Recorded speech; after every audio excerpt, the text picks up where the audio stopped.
नमस्कार. Yes news महाराष्ट्रामध्ये आपल्या सर्वांचे स्वागत. इस्लामपुरात उद्धव बाळासाहेब ठाकरे शिवसेनेचा सरकार विरोधात यल्गार.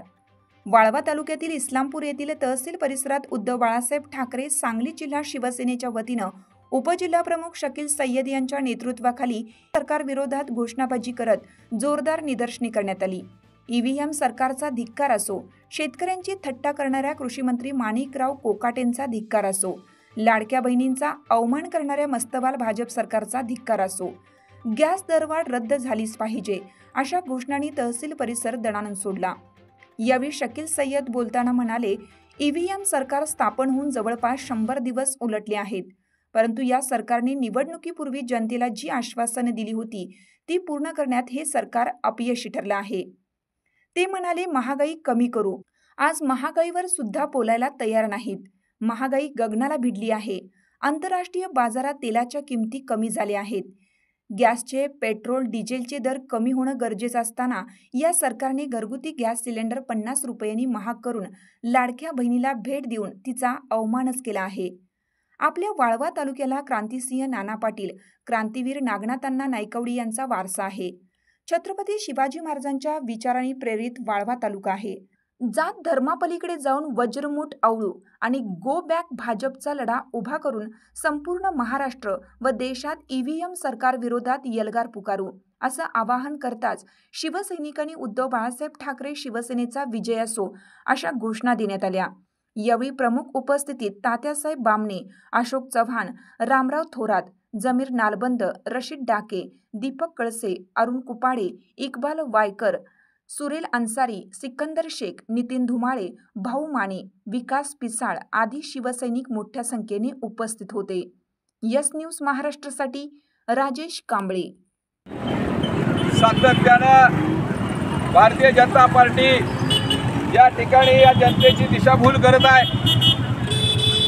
गेले 100 दिवस होऊन गेलेले आहेत सरकार स्थापन होऊन. निवडणुकीच्या अगोदर यांनी अनेक आश्वासनं दिलेली होती. लाडक्या बहिणीला 2100 रुपये देतो म्हणून सांगितलेलं होतं. शेतकऱ्याचं कर्ज माफ करतो म्हणून सांगितलेलं होतं. सबके साथ सबका विकास करू म्हणालेले होते. परंतु सद्य परिस्थितीमध्ये यांनी लाडक्या बहिणीला इथं 1500 रुपये दिले, त्यातले देखील 5 लाख लाडक्या बहिणींना त्यातून वगळलेला आहे. त्यामुळं या ठिकाणी आम्ही त्यांचा या ठिकाणी जाहीर निषेध करतोय. हे सरकार आश्वासनाची पूर्तता करू शकलेलं नाही, भविष्यात करू शकणार नाही. हे सरकार अपयशी सरकार आहे. काल त्यांनी 50 रुपयाने घरगुती गॅसची दरवाढ केलेली आहे आणि ही भेट आपल्या लाडक्या बहिणीला दिलेली आहे. एकीकडे 1500 रुपये द्यायचं आणि दाजीचं पाकिट मारायचं हा धंदा सगळा थांबला पाहिजे. यांच्या मंत्रिमंडळातले मंत्री बेताल वक्तव्य करत सुटलेले आहेत.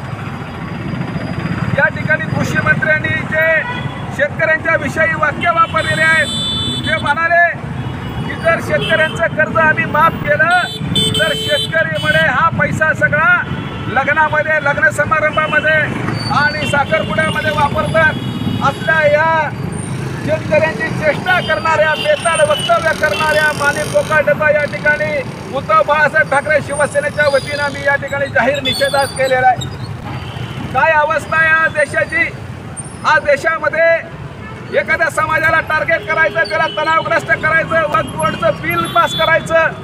वक्फ बोर्डचं बिल पास केल्यानं शेतकऱ्यांच्या गळ्याचा फास सुटणार नाही, त्यांचं कर्ज फिटणार नाही हे समजून घेण्याची गरज आहे.